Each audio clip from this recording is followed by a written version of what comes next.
Frédéric Simon, correspondant d'Europe 1 à Tel Aviv. Frédéric, plusieurs personnes ont perdu la vie hier et le Premier ministre israélien prévient les prochains jours seront difficiles.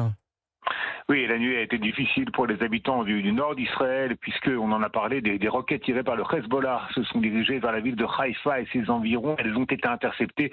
D'autres tirées, elles, vers le centre du pays, se sont abattues en mer. C'est la première fois depuis le début des frappes américano-israéliennes en Iran que la milice libanaise alliée du régime des Mollahs s'en prend à Israël. La riposte de l'État hébreu a été cinglante. Plusieurs raids aériens au Liban, y compris sur la capitale Beyrouth, selon un média saoudien. Le chef du groupe parlementaire du Hezbollah au Parlement libanais a été tué. Les tirs de missiles iraniens se poursuivent eux aussi. Jérusalem et ses environs ont été touchés hier soir et à la mi-journée dans la ville de Beth Shemesh, à l'ouest de la capitale. Le bilan a été très lourd, 9 morts et plusieurs dizaines de blessés. Les Israéliens sont d'autant plus choqués que la plupart des victimes avaient suivi scrupuleusement les consignes des autorités et que le bâtiment dans lequel elles s'étaient réfugiées et sur lequel le projectile s'était directement abattu servait d'abri public.